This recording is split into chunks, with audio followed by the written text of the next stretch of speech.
Bismillahirrahmanirrahim.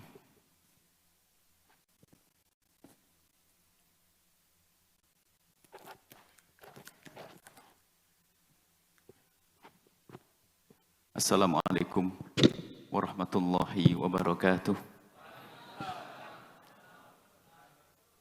Alhamdulillahilladzi akrama man syaa min ibadihi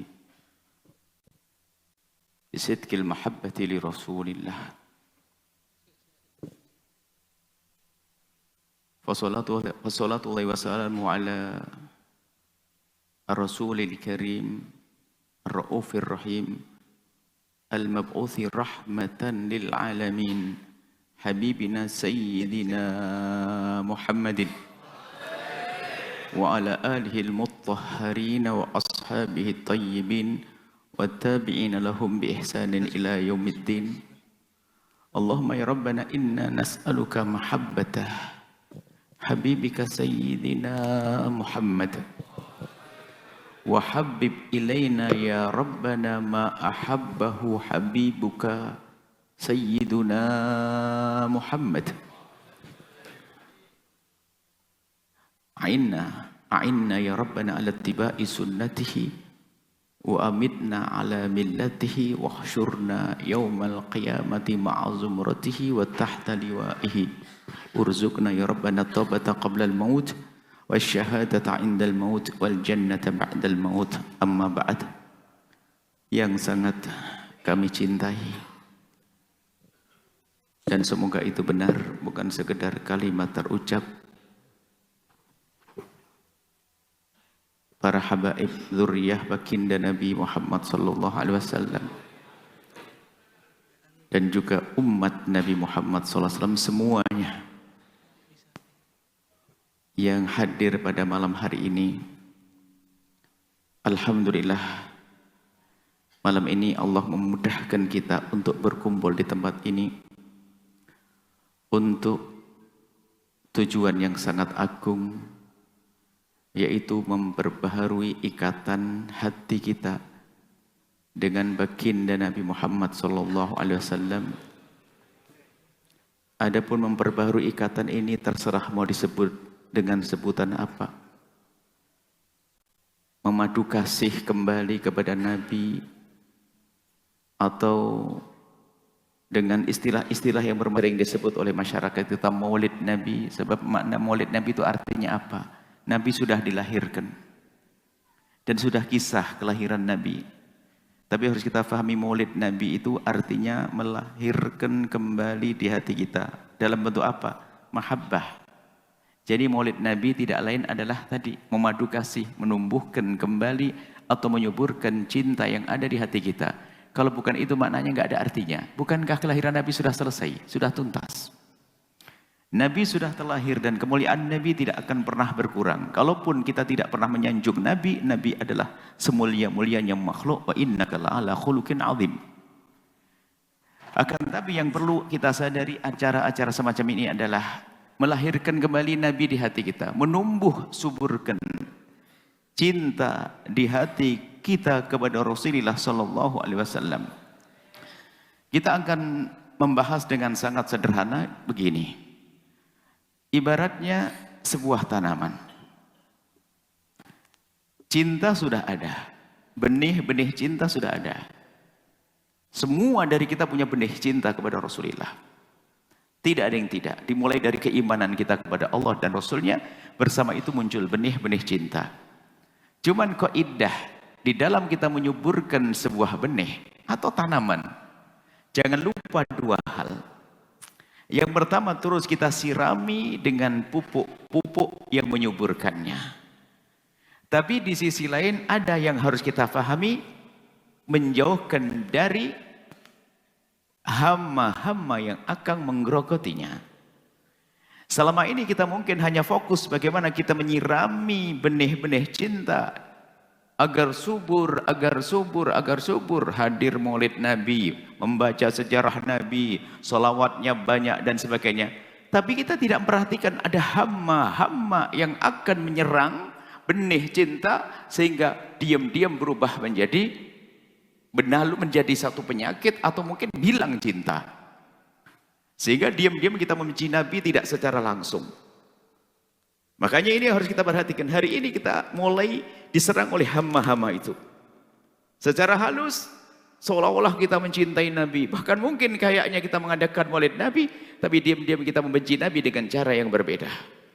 Adapun menyuburkan kecintaan kepada baginda Nabi, alhamdulillah insya Allah semua sudah melakukannya. Rajin membaca sejarah Nabi, membaca sholawat dan seterusnya. Itu adalah untuk menyuburkan kecintaan kepada baginda Nabi SAW. Akan tapi karena waktu singkat, kami ingin mencoba mengajak bersama-sama merenungi sesuatu yang menjadikan cinta kita itu hilang. Musuh-musuh Allah menginginkan kita semua bersama mereka. Tempatnya di neraka. Musuh-musuh Allah akan menginginkan kita jauh dari agama Nabi Muhammad SAW.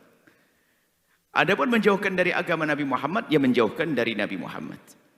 Tapi menjauhkan dari Nabi Muhammad susah kalau sudah kenal Nabi. Dengan bermacam-macam cara. Bagaimana umat ini menjadi tidak senang dengan Nabi, tidak cinta dengan Nabi Muhammad dengan bermacam-macam cara. Padahal Nabi itu sudah memberikan kepada kita rambu-rambu agar kita ini yang sudah punya benih cinta kepada Nabi, agar tidak mudah keropos, ada rambu-rambu.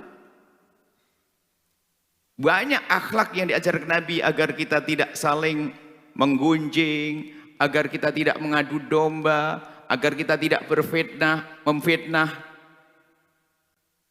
Wala tadabaru, wala tabaghadu. Itu kan sebetulnya jangan sampai kita menjadi orang mukmin dengan mukmin saling berpaling, dan sebab-sebab permusuhan hendaknya kita hindari. Kenapa? Itu diam-diam hal itu akan menghilangkan kecintaan kita kepada Nabi Muhammad SAW.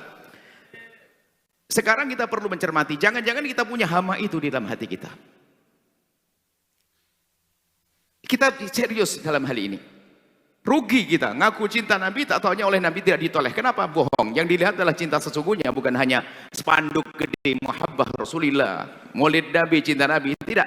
Akan tapi ada di hati kita. Sekarang kita koreksi, jangan-jangan kita ini diam-diam tidak cinta kepada Nabi karena ada hasud halus. Kalau sudah ada hasud di dalam hati kepada Nabi, ada kesombongan di dalam Nabi kepada Nabi, lihat, biarpun belajar setiap hari dengan Nabi, dia tidak akan menjadi orang beruntung. Ada contohnya. Alim dia. Alim, dan setiap Nabi mendapatkan wahyu, dia tahu, dia bisa menghafal. Nabi mengucapkan apapun hadis, dia juga menghafal. Tapi di hatinya ada benci, tidak ada cinta ke Nabi, dan di hatinya ada dengki kepada Nabi, maka muncullah seorang yang luar biasa secara ilmu, Profesor Dr. Abu Jahal. Nah ini Profesor Dr. Abu Jahal ini. Loh, Abu Jahal ini jangan dianggap tidak kenal Nabi. Gimana tidak kenal Nabi? Dari kecil tahu Nabi Muhammad dengan kejujurannya, dengan kebaikannya, kelembutannya, dengan bahkan di saat ditanya apakah kau percaya Muhammad itu Nabi, dia mengatakan aku percaya Muhammad Nabi, karena memang dari kecil Muhammad tidak pernah berbohong. Tapi kenapa menjadi Abu Jahal? Maka hati-hati, jangan-jangan ada Abu Jahal di dalam diri kita. Tidak senang dengan Nabi, sehingga duduk dengan baginda Nabi itu untuk mencari-cari kesalahan Nabi yang tidak pernah ada. Bayangkan, jadi menghafal hadis omongan Nabi itu bukan pengen belajar, tapi mencari Muhammad ngomong apa. Sampai diriwayatkan dalam satu catatan, kalau Abu Jahal pergi itu begitu penasarannya kepada Nabi, dia membayar orang agar dengar Nabi Muhammad mengucapkan apa. Takut ada kalimat yang bisa dijadikan alat untuk menghancurkan Nabi Muhammad SAW. Tapi tidak ketemu-ketemu karena Nabi Muhammad. Dan seharusnya kita juga seperti itu. Jangan sampai kita mudah difitnah. Abu Bakar contohnya, sangat mencintai dia, nggak bisa difitnah. Bahkan dalam kisah Isra Mi'raj itu bagaimana mendapatkan berita yang luar biasa dahsyat, yang kalau orang mungkin susah mempercayai, diperjalankan oleh Allah di satu malam dari Masjidil Haram, Masjidil Aqsa hingga ke atas langit ke-7. Seorang Abu Bakar As-Siddiq begitu mudah mengatakan, bahkan kalaupun seandainya beritanya lebih dari itu, aku akan percaya ya Rasulullah. Nah ini. Tapi si Abu Jahal yang melihat pertama, tahu Nabi Muhammad mengucap cerita itu, bahkan mungkin ranking 1 tuh Abu Jahal. Yang tahu pertama Abu Jahal, tapi dia dengan kesombongannya. Bahkan bertepuk tangan. Ini loh, tak cari-cari. Omongan begini ini yang aku cari. Ngomong kepleset. Maksudnya akan disebarkan agar orang benci kepada Nabi Muhammad. Karena omongan ini menurut orang-orang biasa nggak masuk akal. Sehingga hari ini, mungkin kita tidak usah panjang-panjang kalau sudah ketemu intinya. Yang penting ini harus aman, kita jaga hati kita. Banyak fitnah hari ini dihembuskan agar kita membenci Nabi Muhammad SAW. Kalau kita guru mulia Buya Al-Habibullah Muhammad baru menyebutkan bahasanya, ada beberapa rongrongan hari ini, lihat.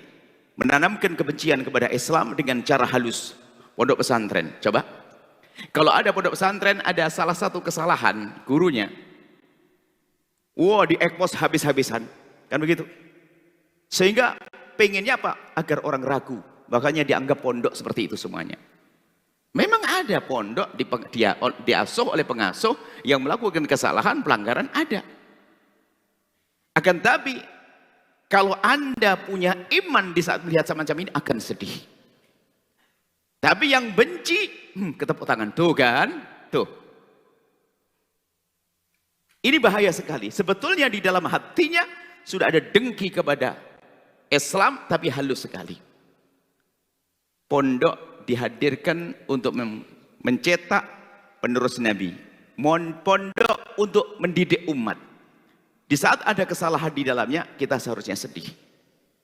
Tapi kenapa kok bertepuk tangan? Wah, langsung diekspos. Ini loh makanya, kamu jangan ke pondok.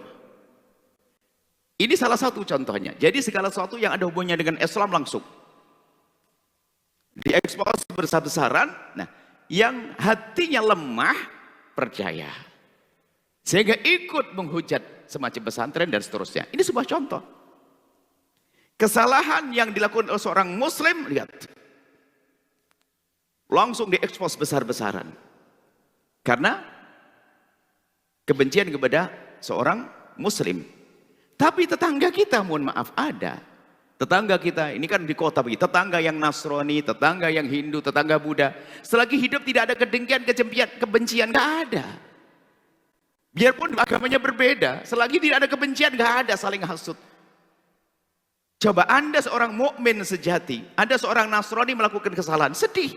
Karena yang rusak adalah umat. Seorang Nasrani pun juga demikian. Geliat orang Muslim, misalnya pondok pesantren, dia ngerti didirikannya pondok pesantren itu untuk membangun umat. Agar baik akhlaknya. Kalau akhlaknya baik, mereka juga merasakan kebaikan. Jika ada kerusakan, sedih. Kecuali dari dasar kedengkian. Makanya ini bahaya sekali, harus kita sadari. Kemudian kemana? Misalnya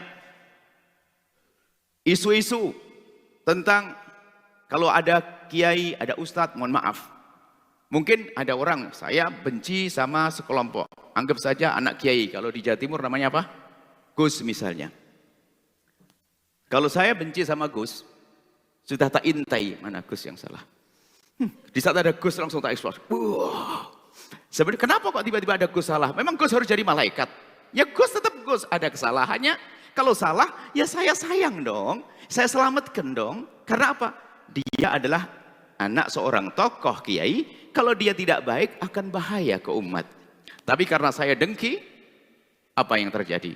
Wah, tepuk tangan. Langsung saya ekspos. Ada lagi hari-hari misalnya, suatu ketika mungkin ada, tapi di sini mah aman semuanya. Misalnya ada habaib misalnya, mohon maaf ini baru habaib saya sebut ini. Ada habaib misalnya, kalau ada habaib satu salah, wah langsung ini dia. Lah, kenapa saya harus bertepuk tangan? Ya, namanya habaib malaikat, bukan malaikat kan? Di saat ada kesalahan, karena ini sambung dengan Nabi, saya cintai dia, saya akan tegur dia. Jadi malam ini kita hanya ingin mengoreksi Anda ini ada hasut atau tidak kepada Nabi Muhammad secara halus. Kalau ada tokoh, ulama tiba-tiba melakukan kesalahan, kok Anda tiba-tiba bertepuk tangan, Anda hasut. Ustadz sama Ustadz ada hasut loh ya. Karena sama Ustadz, wah ini Ustadz kok tenar duluan nih, kok maju duluan, gak seneng, hasut nanti. Nah, jadi Abu Jahal halus. Termasuk tadi kami sebutkan. Maka dari itu, hari ini ada mungkin isu tentang tokoh ulama yang diangkat, kemudian dihancurkan, umat yang rusak nanti. Kisah habaib misalnya, kami sampaikan. Kalau memang ada habaib melakukan kesalahan, bukan untuk kita benci. Tapi ini hari ini kita untuk ngoreksi, jangan-jangan Anda tepuk tangan tuh kan tuh. Habib, Masya Allah. Makanya tahu enggak ini? Loh, kenapa kok Anda sampai mulut Anda nyibir-nyibir begitu tuh? Ada apa di hatimu dengan dzurriyyah Nabi sallallahu alaihi wasallam? Kalau memang di dalam hatimu ada kecintaan sesungguhnya, tidak akan sampai seperti itu. Mungkin nangis malam suntuk. Nangis malam suntuk karena apa? Melakukan dosa. Ini ada seorang Habib salah, mesti sedih. Akan tapi mohon maaf hari ini. Ada orang bertepuk tangan jika ada Gus melakukan kesalahan, ada Habib melakukan kesalahan, langsung bertepuk tangan. Permasalahannya adalah di dalam hatinya sudah ada kebencian. Maka dari itu malam ini kita akan ngoreksi diri kita deh. Jangan-jangan kita ini maulidan setiap hari, Masya Allah, membaca secara Nabi, sholawatanya 5.000 sehari. Akan tapi diam-diam kita punya benci, dengki kepada Nabi Muhammad secara halus. Yaitu dengan membenci segala sesuatu yang ada hubungannya dengan Rasulullah Sallallahu Alaihi Wasallam. Ini harus kita perhatikan. Makanya dilarang kita mencaci. Maka kami ingatkan, jangan Anda berguru kepada orang yang mencaci. Khusus yang mencaci simbol-simbol Islam, syiar-syiar agama. Termasuk dengan kesombongannya. Kita perlu belajar. Kalau belajar kita harus kepada siapa? Kepada guru-guru mulia. Kita diajarkan oleh guru-guru kita agar bagaimana hidup saling mencintai. Nabi Muhammad mengajarkan agar kita tidak saling mencaci. Saling mencaci. Mencaci orang biasa saja tidak boleh. Mencaci seorang muslim biasa saja tidak boleh. Seorang muslim dengan muslim yang lainnya tidak boleh saling merendahkan, tidak boleh saling mencaci. Akan tapi hari ini kita sudah belajar dengan caci maki. Medsos. Kalau Guru Mulia Abdullah Baharun mengatakan kita belajar dari medsos. Kalau di medsos ini, orang bisa berkata belum tentu dia berani di saat ketemu secara langsung. Kan komentar, jadi komentator. Ikut-ikutan, komentar kan gampang, nggak ada yang mencaci, nggak ada yang ngolok. Komentar. Setelah 1000 kali komentar terlatih, akhirnya di luar berani.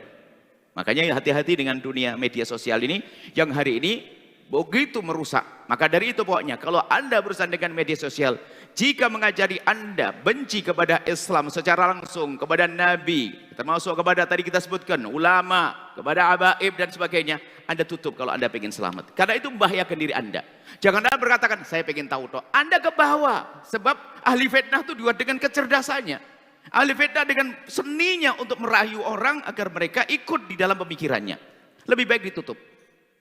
Saya tidak usah ikut-ikutannya. Ini membahayakan. Bagaimana merendahkan sesuatu yang dimuliakan oleh Allah Subhanahu Wa Taala, sesuatu yang wajib kita muliakannya, sesuatu yang wajib kita jaga, sesuatu yang wajib kita jaga kehormatannya.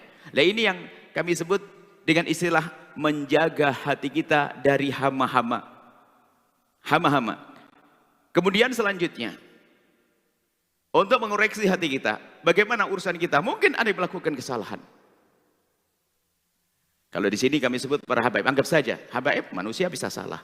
Lalu bagaimana sikap kita dengan orang-orang seperti itu? Kalau memang kita ada cinta, ulama juga, jangankan sesama muslim. Ada sifat yang sangat agung yang diajarkan Nabi, adalah sifat memaafkan, bukan menghujat, bukan menggunjing.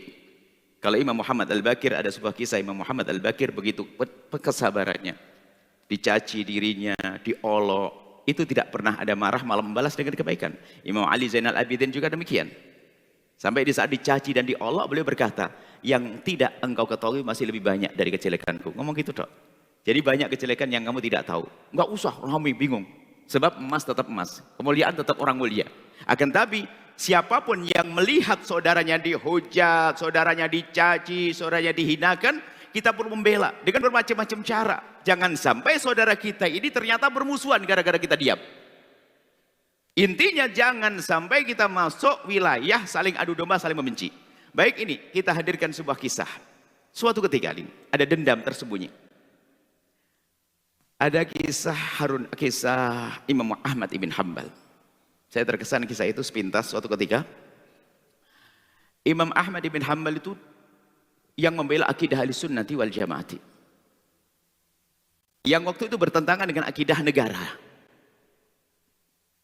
Akidah negara, sehingga dia dihukum oleh beberapa khalifah. Jadi khalifah dihukum dan disiram di musim dingin. Disiram air di musim dingin, dihukum, dicambuk segala macam. Di saat dibebaskan, Manusia biasa, Imam Ahmad manusia, ada marah. Akan aku tuntut nanti di akhirat. Sampai dalam riwayat belenggunya itu rantainya dibawa pulang, bawa pulang. Ini akan aku jadikan saksi bahwasanya ada orang yang telah dolim kepada saya, khalifah. Rupanya berita ini nyampe kepada khalifah. Sampai ke khalifah, lalu khalifah ketakutan. Datang meminta maaf kepada Imam Ahmad bin Hanbal. Saat Imam Ahmad melihat, kan dengan marah. Imam Ahmad didatangi, Imam Ahmad langsung marah. Tapi di saat melihat wajah khalifah ini berkata, demi Allah, telah aku maafkan engkau dan juga ayahmu.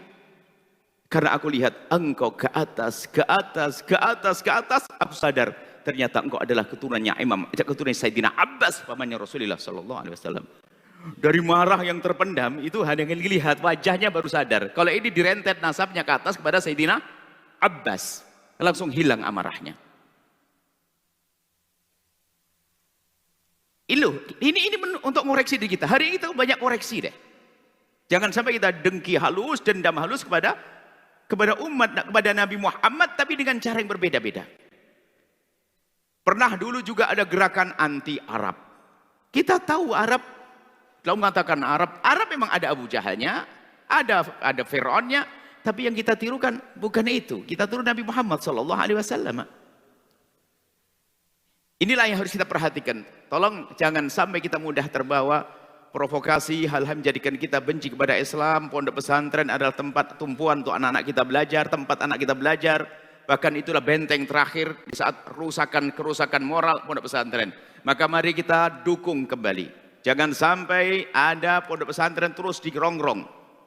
Kemudian juga tokoh-tokoh, para ulama, kemudian juga para habaib, semuanya ini adalah disambungkan. Di saat disebut nama-nama itu adalah sambung dengan Nabi Muhammad SAW dan menghancurkan itu semua sesungguhnya memisah umat dari Nabi Muhammad SAW.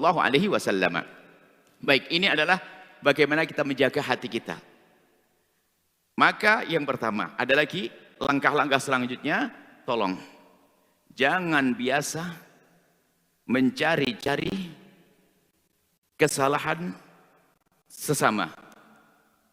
Jadi kalau kita ingin menjaga urusan kita dengan Nabi Muhammad SAW, yang pertama adalah kita menjaga diri kita. Sebab gini, Nabi Muhammad sudah tidak ada, sudah wafat. Kalau ada orang mengatakan, saya cinta Nabi, saya ingin membela Nabi, saya ingin mengabdikan Nabi, sudah tidak ada Nabi. Nabi sudah wafat. Tapi tanda kalau kita ingin membela Nabi, mengabdi untuk Nabi, berbakti Nabi, bagaimana caranya? Nabi sudah tidak ada. Gampang orang berbohong karena Nabi sudah tidak ada. Saya cinta Nabi, saya ngabdi Nabi. Saya kalau Nabi datang, saya akan jihad dengan Nabi. Nggak akan Nabi bangkit lagi itu ngajak kita perang. Tidak ada. Akan tapi yang ada saat ini siapa? Ayo. Umat Nabi, ulama Nabi, dzurriyyah Nabi. Di situ jangan banyak ngomong nanti. Wah, kalau dengan Nabi saya akan perang Badar. Jangan-jangan jadi Abu Jahal. Benar-benar hidup pada zaman Nabi nggak jadi sahabat Abu Bakar, jadi Abu Jahalnya. Ini yang harus kita perhatikan. Maka kita harus jaga bahwasanya jangan mencari-cari kesalahan siapapun, biasakan. Sebab kebiasaan mencari kesalahan ini melanggar Nabi SAW, mencari kesalahan sesama.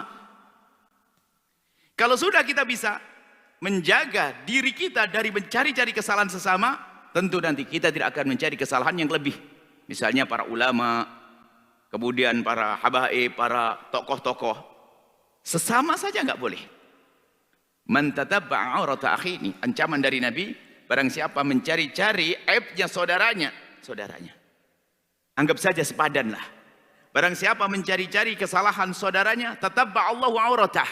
Allah yang akan membongkar auratnya, aibnya dia. Wa yafdahu, dan Allah akan rendahkan walau fi basti baiti, biarpun di rumahnya. Makanya kalau orang kerjaannya mencari-cari kesalahan orang yang beriman, orang mukmin, maka di rumah menjadi tidak terhormat.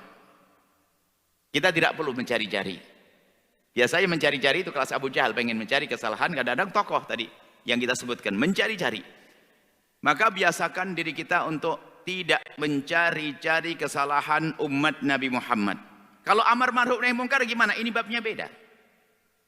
Amar ma'ruf nahi mungkar itu bukan kita mencari-cari.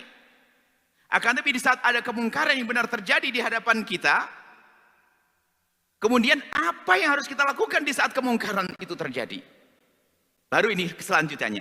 Bagaimana kalau kita terlanjur menemukan kesalahan orang? Pertama, tidak boleh mencari-cari. Jangan usil. Ada orang sifatnya fudul, pengen tahu. Misalnya ngelihat HP-nya temannya tuh langsung bisa tahu isinya. Ngelirik toh temannya itu buka handphone, lagi ribut sama istrinya, dia ngelirik begini sudah tahu. Atau seorang perempuan dengan perempuan sampingnya, teman perempuannya itu ribut sama suaminya, padahal dia ngelirik WhatsApp-nya itu sudah tahu, paham, menyimpulkan banyak. Tapi waktu hadir pengajian nggak paham dia. Nah ini model cerdas untuk menangkap kesalahan orang. Kalau ke rumahnya orang, ini watak jelek. Kalau ke rumahnya orang, ada buku sejarah Nabi, ada buku ini. Yang dilihat adalah buku agenda, buku catatan harian. Buka sebentar saja, dia buka sebentar aja langsung paham. Hati-hati, kalau Anda punya sifat semacam ini, hati-hati. Ini mirip sifatnya Abu Jahal. Pengen mencari kesalahan sampai ada disebutkan ada orang mencari-cari kesalahan Nabi, langsung murtad. Membaca kisah, ada dikisahkan ada seorang katanya menghafal Al-Quran. Ternyata waktu membaca kisah Sayyidah Zainab di dalam Al-Quran langsung suudon. Oh, Nabi Muhammad gitu ya. Muncul benci pada Nabi SAW secara halus. Baik, yang pertama tolong jangan biasa kita mencari-cari kesalahan. Kalau Anda ikut rambu-rambu ini, Masya Allah enak hidup Anda. Jangan mencari-cari kesalahan. Kalau kedua, terlanjur melihat kesalahan siapapun. Kalau kita terlanjur melihat kesalahan siapapun, tanyakan diri Anda sendiri. Amar ma'ruf, oke. Tapi apa yang Anda rasakan pertama kali saat melihat kesalahan umat Nabi Muhammad? Apalagi kesalahan misalnya yang kita anggap sebagai ulama, habaib dan sebagainya. Apa yang ada di hati Anda? Tadi kami kisahkan Imam Muhammad Al-Bakir pernah mendengar suatu cerita. Suatu ketika, beliau kedatangan muridnya yang bercerita, Imam, apa? Di kampung sebelah ada satu orang ditemui dia telah berzina. Imam Muhammad menangis dengan derai air mata. Sampai memberitahu itu ketakutan. Imam, sampai seperti menangis, engkau menangis. Apakah itu saudaramu? Saudara kandung apa anak? Apakah kerabatmu? Bukan. Lalu kenapa engkau menangis seperti itu? Yang aku ketahui adalah di kampung sebelah semua adalah umat Nabi Muhammad. Artinya ada umat Nabi Muhammad melakukan zina. Jadi dengar umat Nabi Muhammad melakukan zina, yang ada apa? Kesedihan, menangis. Bukan bertepuk tangan. Hati-hati, bukan bertepuk tangan. Amar ma'ruf nahi munkar dimulai dari sini. Wahai orang yang mungkin ingin menegakkan kebenaran, ingin menyelesaikan permasalahan, tanyakan di malam hari apakah dia pernah mengadu kepada Allah, kemudian bersedih dengan kemungkaran yang terjadi. Kesedihan di hati kita terenyuh supaya tidak menjadi sebuah kebencian, bukan kedengkian. Semua tetangga kita melakukan kesalahan, apalagi yang disebutkan pada orang-orang mulia tadi. Apakah kita pernah bersedih? Misalnya ada seorang ustadz melakukan kesalahan, kalau kita bertepuk tangan, kan sudah dari dulu modelnya begitu saja. Berarti hasad sudah lama kita. Ada ustadz kepleset langsung seneng ya. Ada Habib melakukan kesalahan, ini itu memang saya sudah tahu dari dulu tuh. Memang Habib ini memang begitulah. Kenapa harus begitu? Mestinya dia menangis. Bahkan mungkin semakin dalam cintanya, semakin kuat tangisnya. Seperti kalau anak kita melakukan kesalahan. Itu untuk mengetahui diri kita sendiri. Harus serius. Sekarang bagaimana di saat kita melihat umat Nabi Muhammad melakukan kesalahan? Pandangan Nabi, pandangan kasih sayang, bukan pandangan merendahkan. Mohon maaf, ini secara umum saja. Mungkin kita lewat alun-alun, lewat stasiun. Kemudian kita melihat perempuan, mohon maaf. Perempuan yang melambai-lambaikan tangan. Dan kita tahu pakai baju setengah badan. Dia lagi diuji oleh Allah dengan kehinaan. Diuji Allah dengan kehinaan mengajak berzina dengan melambaikan tangan. Di saat kita melihat orang semacam itu, kita baru pulang pengajian. Di saat kita menghadiri pengajian dengan derai air mata. Masya Allah, menangis dengar doa. Lalu di saat melihat wanita seperti itu, apa yang ada di hati kita? Mungkin kita akan berkata, kita akan berkata, kasihan malam-malam, astagfirullah, la ilaha illallah. Innalillah, astagfirullah, astagfirullah. Gayanya, astagfirullah. Siapa di antara kita, jujur nih, jujur ini, kalau kita memang punya rindu dan cinta Nabi, siapa di antara kita yang di saat melihat wanita seperti itu, kemudian kita menundukkan wajah kita, kemudian menghadapkan wajah kita ke langit, kemudian menengadahkan tangan, ya Allah, ampuni dia ya Allah, dengan tetesan air mata. Jujur. Karena itu umat Nabi Muhammad melakukan kehinaan.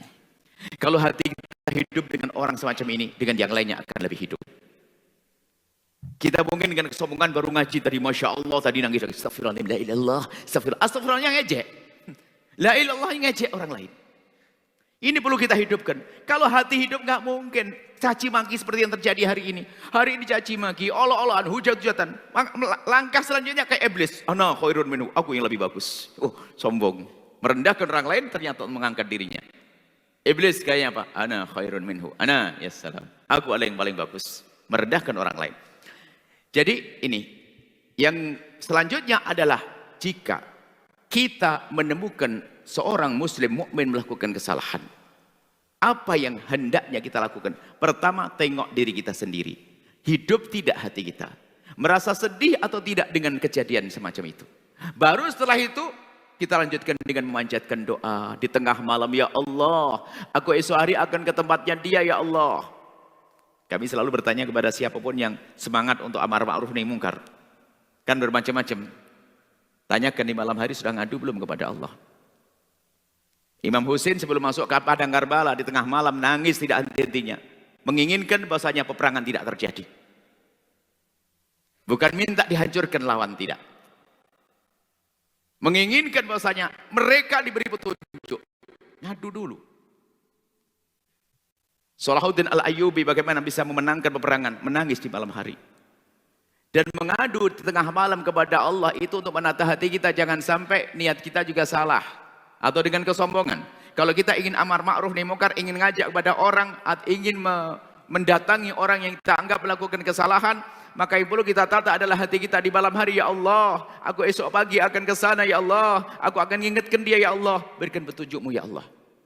Bisa jadi kalau kita tidak pernah berdoa memohon kepada Allah, kita hanya ingin pamer bahwasanya seolah kita lebih hebat dari dia. Hari ini orang mengingatkan orang hanya untuk menampakkan kalau dirinya adalah tampak lebih hebat. Mengingatkan orang, loh, aku lebih bagus dari dia. Makanya sok menegaskan, oh dia salah, dia gak benar. Yang benar adalah saya. Sebuah kesombongan. Baik ini, kemudian setelah kita menemukan orang melakukan kesalahan, pelan-pelan ini, karena kita mengoreksi diri kita sendiri. Jangan sampai kita mengaku-ngaku cinta Nabi, ternyata nggak ada cinta di hati kita. Full kebencian, full dengki. Halus. Sehingga kalau mengadakan maulid Nabi itu bukan membawa umat kepada Nabi Muhammad. Hati-hati. Membawa umat kepada dirinya agar dia diagung-agungkan. Maulid terbesar. Bukan Nabi Muhammad. Yang diagungkan dirinya. Punya maulid terbesar, jamaah terbanyak, pesantren terbesar. Bukan Nabi Muhammad yang dicari. Bukan membawa umat kepada Nabi Muhammad SAW. Sekarang mohon maaf, kita, Imam Nawawi rahimahullah mengingatkan, kalau kamu ingin mengajar orang semacam ini, beliau mengatakan dalam kitab Al-Adab Hamalatul Quran, kalau itu masjid, lakukan sholat 2 rakaat, mendoakan mereka. Kalau bukan, lakukan sholat 2 rakaat, lalu doakan mereka. Untuk menghilangkan kesombongan dan juga minta kepada Allah, karena yang memberi petunjuk adalah Allah. Atau di tengah malam dia mengadu kepada Allah. Nah, kita sering lupa. Ustadz, pembimbing, guru-guru TPQ, tanyakan pada dirimu sendiri. Jangan sampai hanya memperbaiki metode mengajar, akan tapi lupa bahwasanya yang memberi ilmu adalah Allah. Maka kewajiban sebagai seorang guru setiap malam mengadu, mendoakan orang yang akan kita ajar. Kalau akhlak semacam ini dihadirkan, nggak mungkin muncul kebencian-kebencian yang selama ini kita temui. Kebencian kepada ulama, kebencian kepada seorang tokoh, kebencian kepada seorang yang habaib dzurriyyah Nabi SAW dan seterusnya. Enggak ada. Maka hari ini kita perlu serius menata hati kita kepada umat Nabi Muhammad secara umum. Kalau ingin mengabdi kepada Nabi, mengabdilah kepada umat Nabi Muhammad. Nabi Muhammad sudah tidak ada, sudah wafat. Akan tapi bentuk pengabdian kita akan terlihat di saat kita berurusan dengan umat Nabi Muhammad SAW. Nah kemudian, ini adalah yang melakukan kesalahan. Untuk menguji kekuatan hati kita, yang kedua adalah, kan mata kita ini menguji hati kita yang pertama melihat orang melakukan kemaksiatan tadi. Bagaimana cara kita melihat orang melakukan kemaksiatan? Kalau kita melihat orang melakukan kemaksiatan sudah benar, kayak tadi dengan kita sedih terlebih dahulu, karena itu umat Nabi Muhammad, kemudian dia berdoa memohon kepada Allah, kemudian dia ingin mengingatkan dengan cara terbaik karena cita-citanya dia kembali, bukan untuk menghancurkannya. Ini baru langkah pertama. Yang kedua adalah ujian. Bagaimana jika ada orang berbuat zalim kepada kita? Urusan pribadi kita. Nah kalau sudah ini dimiliki, beres. Ada orang melakukan kesalahan kepada pribadi kita. Bukan Nabi Muhammad, bukan agama diganggu. Pribadi kita, kita dicaci, kita diolok, kita difitnah, kita dizalimi. Bagaimana? Jika kita dengan orang-orang yang berbuat zalim kepada kita, kita bisa membalas dengan kebaikan, dengan pancatan doa, dengan menjaga amarah kita, menjaga pribadi ya. Makna pribadi Anda harus paham. Saya dicaci, saya diolok. Bukan teman saya diolok. Kalau teman saya diolok, saya tahu saya wajib membela. Karena karomatul muslim. Tapi kalau saya dicaci, saya diolok, saya diganggu, maka perlu kita meningkatkan kesabaran kita.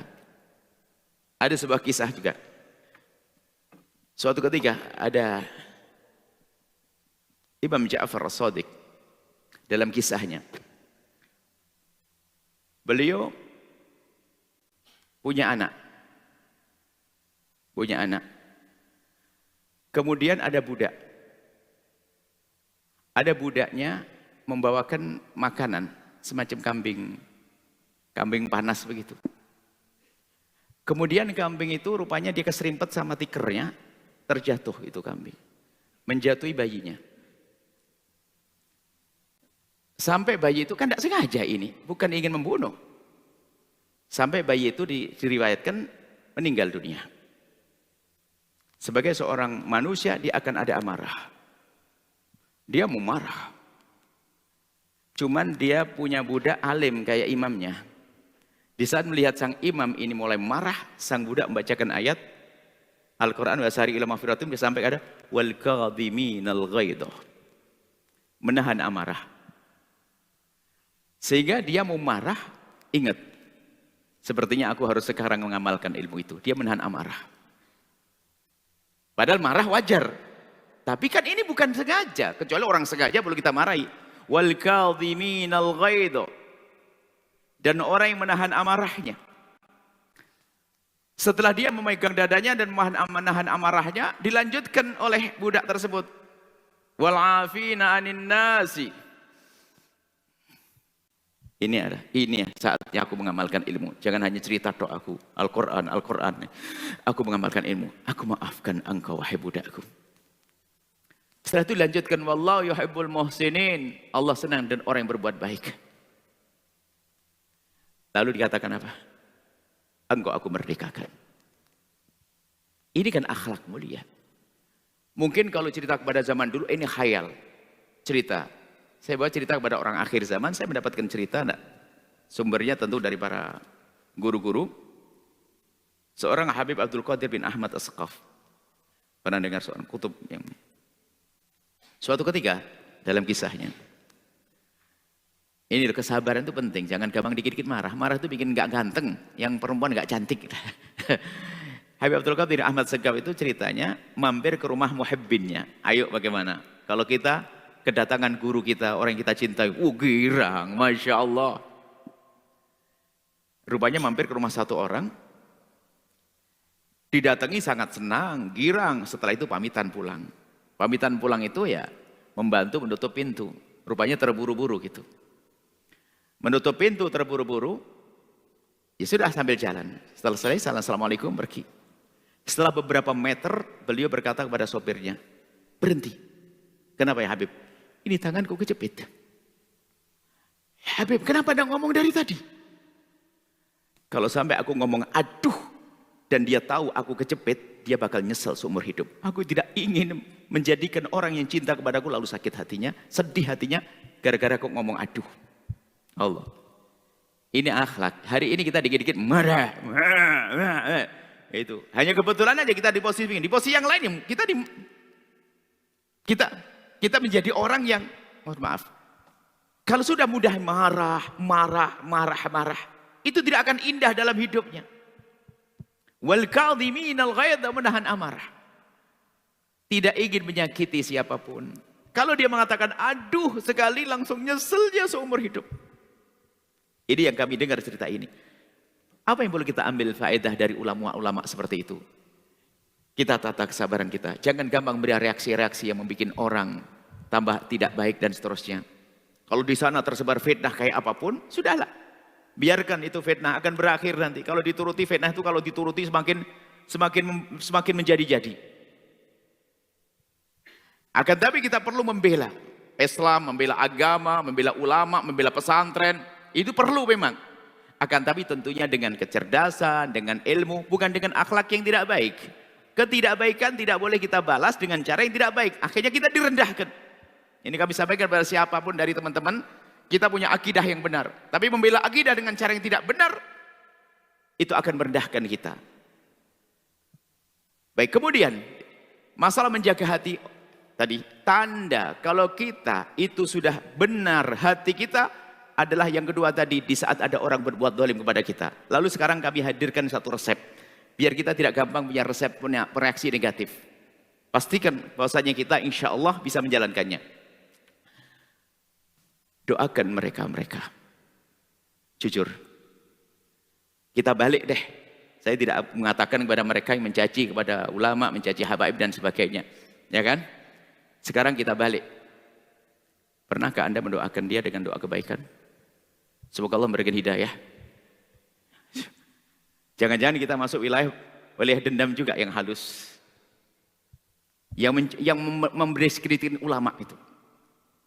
Pernahkah kita dengan serius di tengah malam mendoakan, ya Allah, itu yang memfitnah para ulama itu, ya Allah tolong berikan hidayah kepadanya.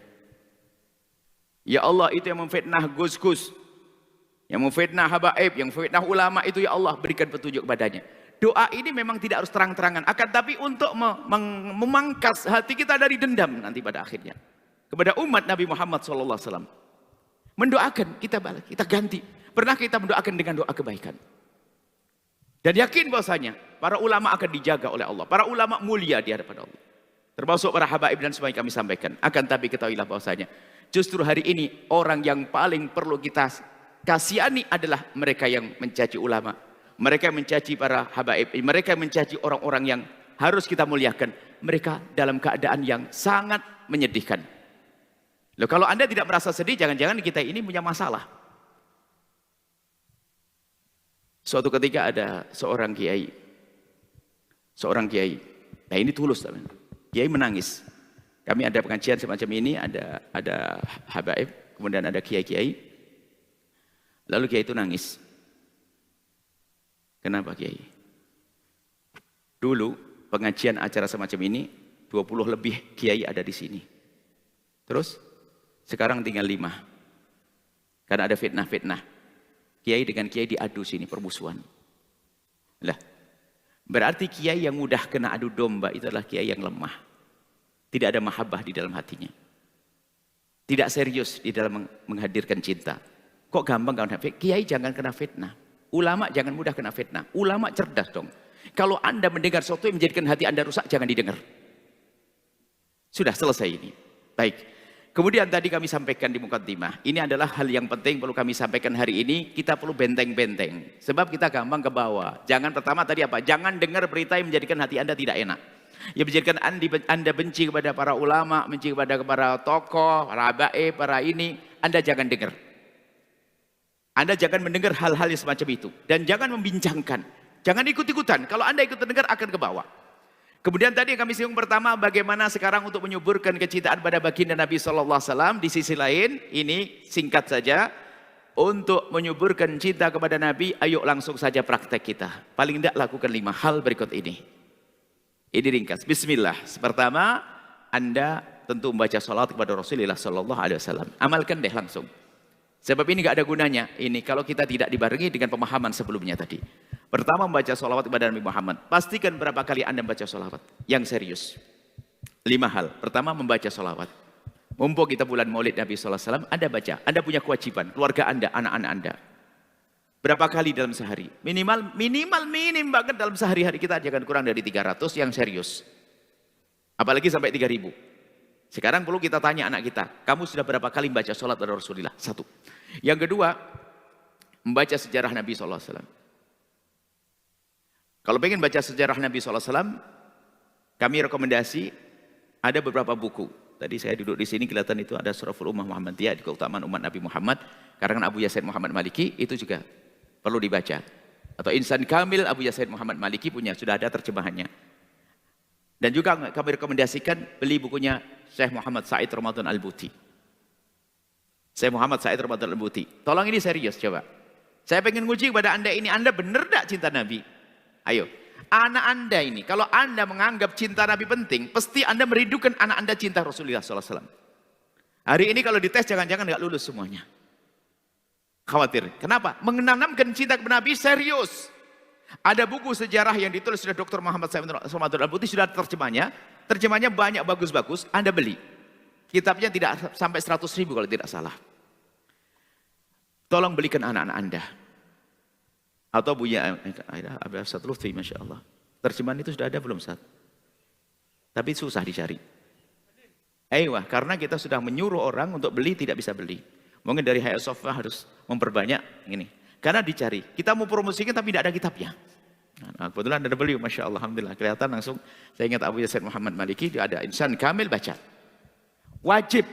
Sekarang lo lihat, anaknya 5 punya handphone 5 loh ya. Ayo.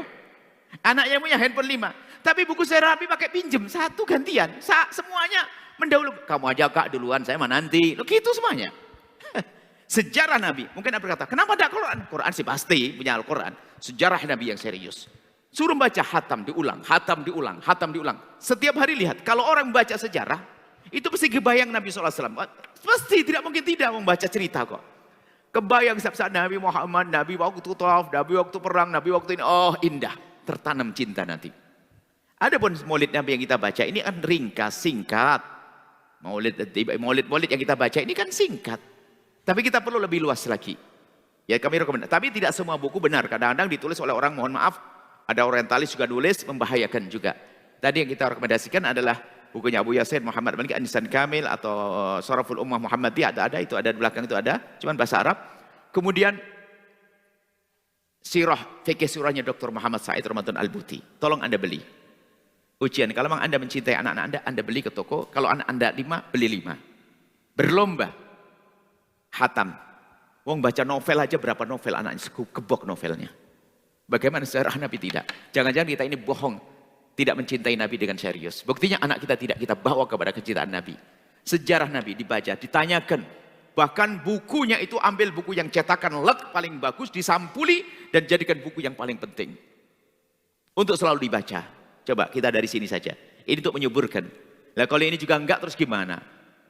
Yang menjaga hati ya khidmat. Matanya sering lihat yang enggak benar. Kita sering dengar informasi, gampang kena fitnah.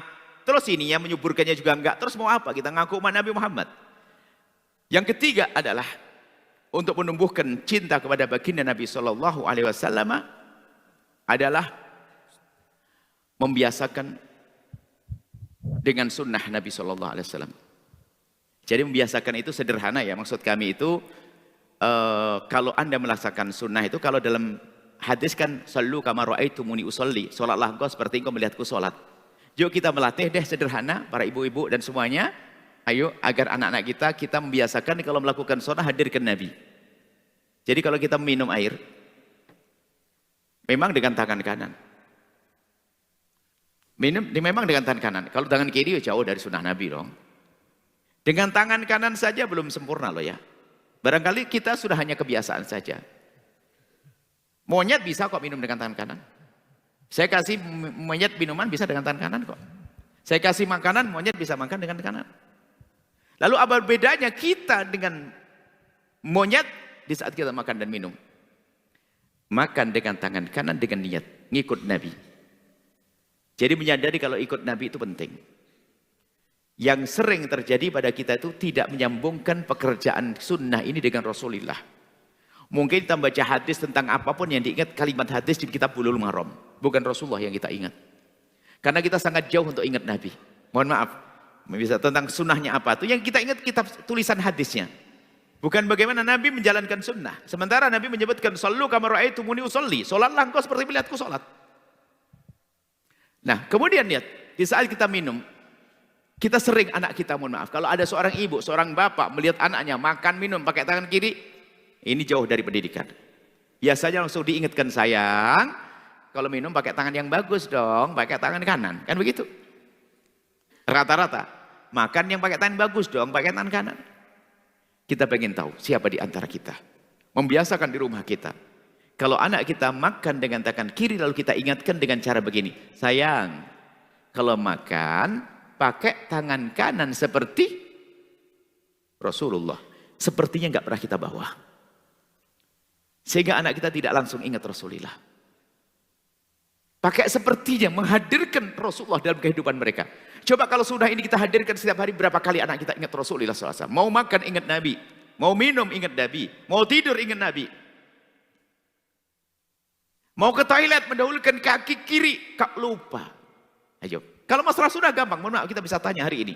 Kalau Anda waktu tadi pagi ke toilet, kaki kanan dulu atau kiri dulu? Yakin? Saya tanya ulang. Tadi pagi Anda ke toilet, kaki kiri dulu, kanan dulu, atau nggak ingat? Sudah mulai berubah. Sudah nggak ingat. Sudah tahu dan. Kita perlu sederhana aja. Nggak usah pakai muluk-muluk dulu, membiasakan. Ini pembiasaan ya. Jangan Anda masuk toilet kecuali dengan kaki kiri dulu dan Anda ingat saya ikut Rasulullah Sallallahu Alaihi Wasallam. Hadirnya ini penting. Membiasakan aku ikut Nabi. Bahkan kalau seandainya Anda terlupa lalu memasukkan kaki kanan Anda tarik demi Rasulullah. Coba yang ringan-ringan saja deh. Kita biasakan di rumah kita. Kalau kita sudah biasakan dengan cara ini, insya Allah coba. Nanti anak kita sampai mungkin ada suatu kita ada anak kecil cita. Oh, cita-cita apa? Cita-citanya anak kecil. Kamu citanya apa? Cita ingin jadi Nabi Muhammad. Lucu kan? Tapi ungkapan ini dari sesuatu yang sudah ditanamkan orang tuanya. Karena dikit-dikit Nabi Muhammad, dikit-dikit Nabi Muhammad. Saya pengen citanya jangan Nabi Muhammad. Ya nggak bisa jadi Nabi Muhammad. Tapi akhlak Nabi. Tapi anak ngomong begitu sukses orang tuanya. Pengen jadi apa anak? Robocop. Aduh, repot nih. Gimana?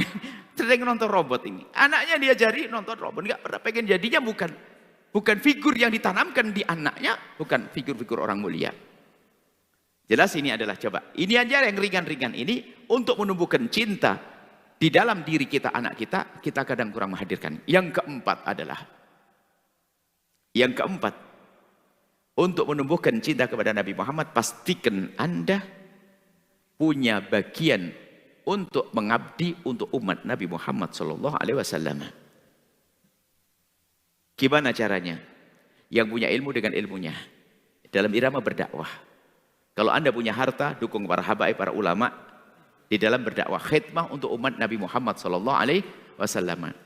Jadi dengan khidmah ini, kalau Anda tidak punya khidmah untuk Nabi Muhammad, khawatir. Tidak ada cinta. Khidmah untuk Nabi, bagaimana aku punya proyek untuk kebaikan umat Nabi Muhammad. Sehingga kami ingatkan kepada semuanya, tolong dukung ustadz-ustadz di samping rumah Anda yang untuk menghidupkan madrasah diniyah. Itu adalah wali-wali tersembunyi loh. Ustadz-ustadz di kampung itu, mohon maaf ini. Ustadz-ustadz di kampung luar biasa. Dikasih uang 100.000, beras 2 kilo, sabun. Dia ngajar setiap hari sampai bisa sholat. Ini hebat. Tolong dukung mereka-mereka itu, wahai para umat Nabi Muhammad. Jujur mungkin 90% dari kita yang hadir di sini tahu sholat dari mana coba? Dari kampus? Bukan. Dari musola, surau di rumah kita.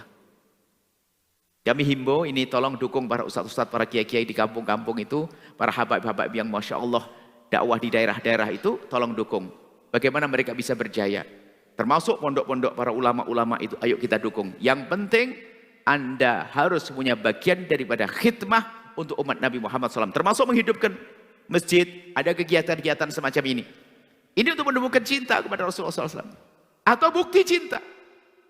Yang punya kekayaan melimpah. Jangan hanya mengaku cinta Nabi. Biar maulid Nabi bisa diadakan setiap saat. Akan tapi yang rutin setiap saat. Yang pasti bisa mengadakan, tapi nggak mungkin kita mengadakan maulid setiap hari. Akan tapi kita bisa mengadakan maulid secara pribadi setiap hari dengan kita mengeluarkan rezeki kita untuk umat Nabi Muhammad, untuk umat Nabi Muhammad, untuk umat Nabi Muhammad. Maka kesadaran inilah nanti akan menjadikan dakwah itu mudah. Dakwah itu akan syiar agama akan mudah. Para ulama, para habaib yang berjuang, pendukungnya banyak. Jadi hari ini, insya Allah dengan 4 hal ini, yang terakhir adalah khidmah. Tanyakan diri Anda, sudahkah Anda punya perjuangan untuk umat Nabi Muhammad SAW? Dan juga kami sampaikan juga, ini alhamdulillah di sini ada para ulama-ulama, para habaib-habaib yang ada di sini. Tentunya banyak di antara beliau-beliau ada majelis taklimnya, tolong dukung. Yang punya pesantren, dukung. Kemudian pastikan Anda menjadi bagian daripada mereka. Jangan sampai Anda hanya, mohon maaf, mengumpulkan kekayaan, rugi. Mana bukti untuk Nabi Muhammad SAW? Maka bukti kita kepada cinta kita kepada Nabi Muhammad SAW. Mungkin ini yang bisa kami sampaikan ya. Jadi tidak cukup kita ngaku-ngaku cinta kepada Rasulullah SAW. Apalagi di zaman fitnah ini, kami harap insya Allah setelah ini kita lebih tenang, lebih sejuk, lebih mudah di dalam menghadapi permasalahan ini. Bahwasanya kita adalah punya hati cinta kepada Rasulullah SAW. Jangan gampang kena fitnah, jangan mudah kita kebawa kepada isu-isu.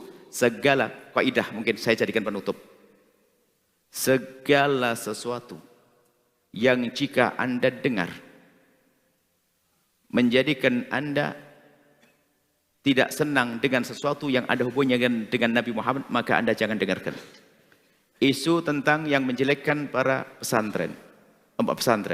Isu yang menjelekkan para ulama. Isu yang menjelekkan para gus-gus. Isu yang menjelekkan para habaib.